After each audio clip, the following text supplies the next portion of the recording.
Hey everyone! Well, to say that this year has been a busy year for the student movement would be an absolute understatement. Amid all of the organising, all of the mobilising, all of the firefighting that we've had to do, we thought that as we approach NUS National Conference, this poses a beautiful opportunity to reflect on some of the incredible wins that we've fought hard for as your national union this year, many of which have been greatly contributed to by the work that you're doing at the grassroots. So here's a roundup from the team. Across the UK, we've been running our Students Deserve Better campaign in response to the pandemic, as well as building our New Vision for Education campaign. Since the start of the pandemic, we've been winning for students with over £174 million in hardship funding, mass rent rebates led by local university rent strikers, over £500 million back in students' pockets from early tenancy releases, and we've got the government to ensure there is mass asymptomatic testing on campus to ensure students can study safely. We're going to continue winning for students by lobbying the government and the sector to put more money in students' pockets, underwrite tuition fees now and forever, and ensure greater justice for students. NUS Scotland started out this year by securing the legal right for students who live in halls to give notice to leave their accommodation. And we built on that success by getting a government review of student halls, which would hopefully enshrine some permanent lasting rights for students who live in halls. Collectively this year we've got something like £50 million from the Scottish Government, including £27 million to help address student hardship, money for student associations and money for student mental health. In NUS USI, we've secured around £40 million for students this year, including £500 COVID disruption payments to full-time HE students and £8.5 million for hardship, digital poverty and to support students' unions with mental health provision. We've had £60 payments to FE students facing digital poverty, and we've had £2,000 payments to student nurses and those in clinical placements to recognise their incredible work throughout this pandemic. We've also secured continued access for NI students to Erasmus+.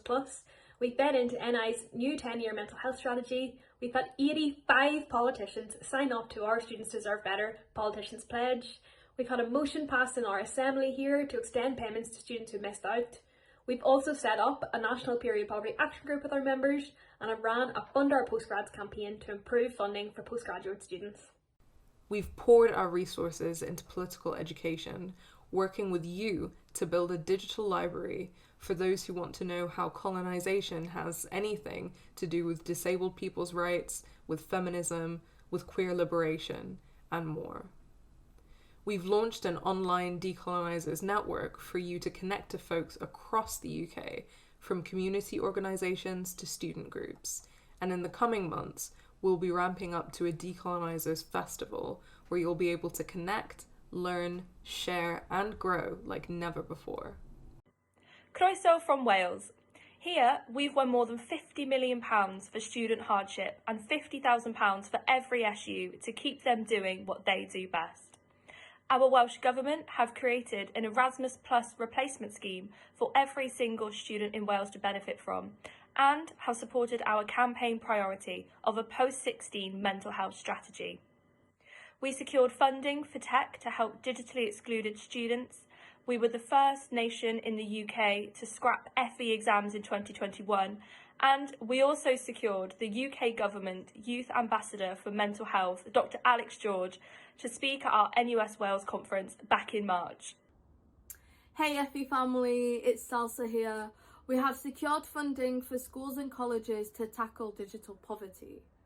We have been able to remove the age cap on level 3 courses. And lastly, a massive congratulations to BTECs and A-level students for demanding cancellations of their exams and winning. I can't wait to see you all at National Conference. See you all soon. As you've just heard, from funding to housing to anti-racism, we've been super busy responding over the past few months to the forms of erasure, exploitation, systemic violence that students have been facing.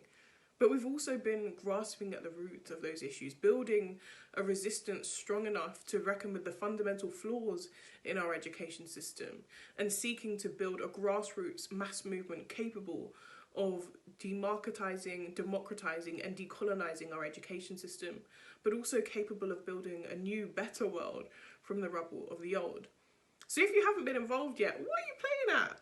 At NUS, our long-standing slogan has been unity is strength, and to be honest, the clue is in the word because it starts with you.